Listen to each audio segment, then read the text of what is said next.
Gender representation is a topic we seem to discuss more and more in our society. With feminism having a louder voice in the world, the way in which media represents women is something we find ourselves examining closely. In video games, this issue is evident in the difference between male and female protagonists. There are over 1 million video games that have been created, and just over 1,600 of those have female protagonists. To put that into perspective for contemporary video games, let's talk about the 2018 E3 convention. E3 is an event that happens over 3 days every year where the top developers and publishers and anyone working in the games industry go and showcase new video games being revealed.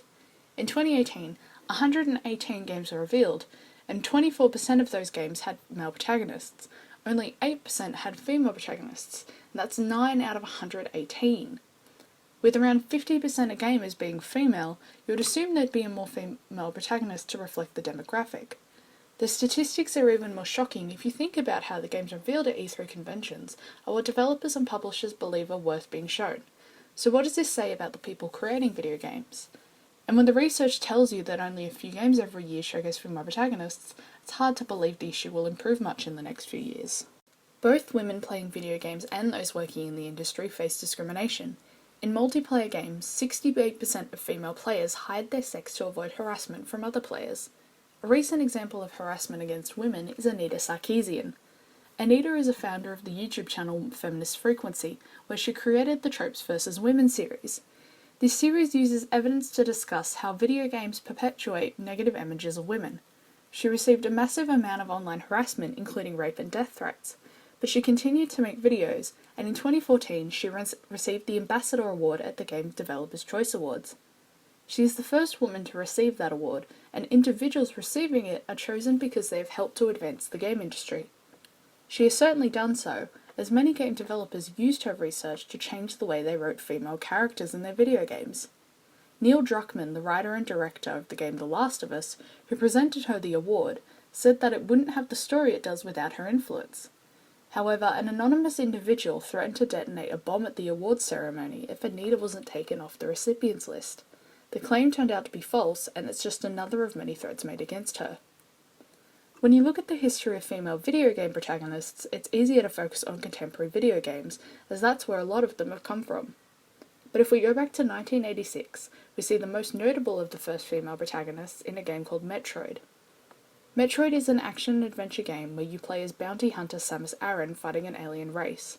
It is only revealed on completion of the game that Samus is a woman. This paved the way for the games industry, creating other female protagonists. The over-sexualization of women is one of the biggest issues with female representation, and in the late 80s and 90s, the fighting genre was the worst culprit of this.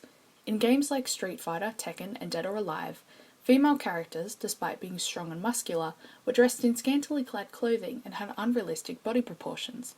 Now we have characters like Ellie from The Last of Us, Jill Valentine from the Resident Evil series, and Lara Croft from the new Tomb Raider series as positive representations for women playing video games. The majority of game designers, game software producers, and game hardware innovators have been males. But there is a woman called Roberta Williams who is considered as adventure gaming's pioneer. Adventure games are a popular genre, and around 18% of the people playing these games are women. Roberta Williams co-founded a microcomputer software company called Sierra Online with her husband Ken Williams in 1980. She had a nearly 2-decade career in the industry and designed 18 original adventure games during that time. The first game she produced is called Mystery House. It released in 1980 and was the first adventure game with graphics. Williams is also well known for the King's Quest series and Phantasmagoria. In 1989, Sierra Online estimated that 35 to 40% of people playing King's Quest IV were women, which is as many as 160,000. Many women wrote fan letters to Williams about how they were thankful there was an adventure game that fit their style, but in the late 90s, there was a shift away from adventure games, and games that were perceived as too feminine weren't considered as real games. As action games became more popular, publishers began investing in them more as it had a 95% male audience. But in recent years, there are still women working in the industry who write video games with positive representations of female characters. The Uncharted games are a series of action-adventure games, and although the protagonist is a male, there are strong representations of female characters through Elaine, Chloe, and Nadine. All 3 of these characters are capable of defending themselves throughout the games. One of the writers for these games is Amy Hennings.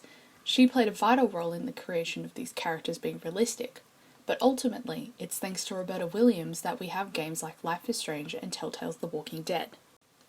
Both are adventure games presented in an episodic format, and both require players to make decisions to shape the story of the game. They perpetuate player participation with the decision-making mechanics, forcing players to be actively involved in the stories of the characters they play. The interactivity between players in the game leads to implicit connections with other players.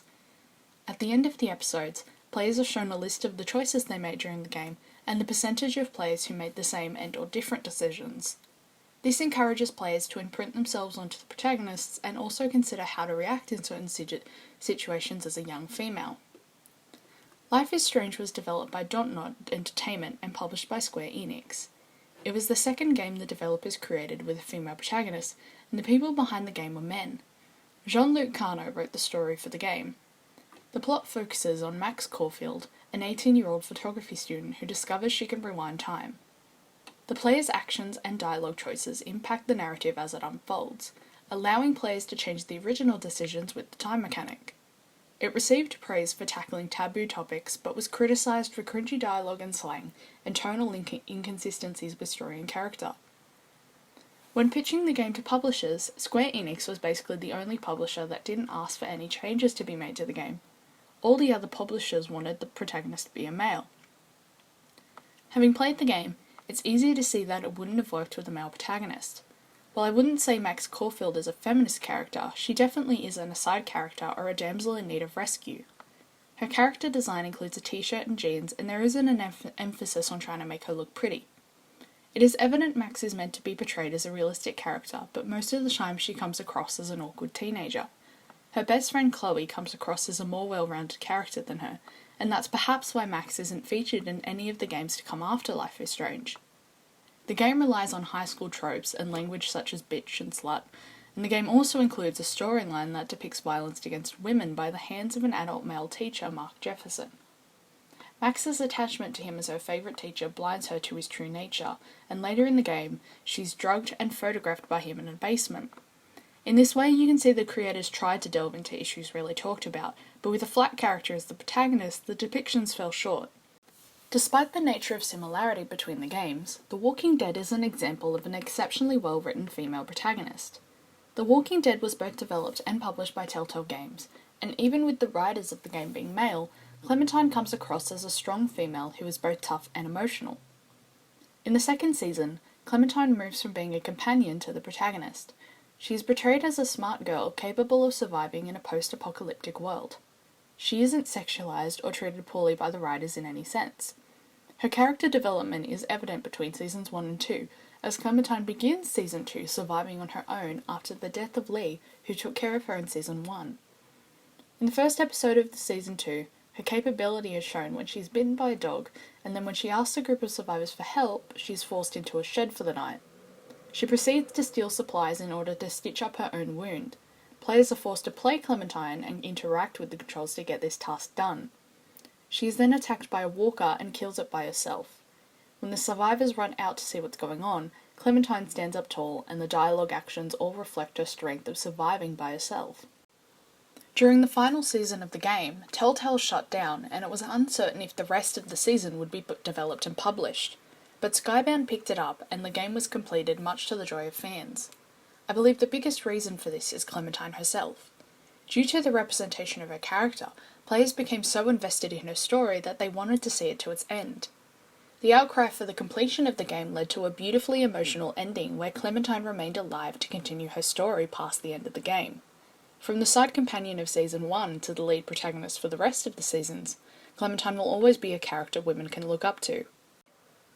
Representation in video games isn't something we can overlook as a small issue. Video games are a mainstream part of our society, and this is a systemic problem at all levels of video game culture.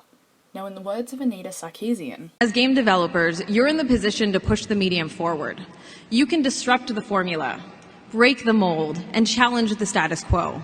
You can leave behind the old regressive sexist representations and instead create interactive experiences that portray women as capable, complex, and inspirational.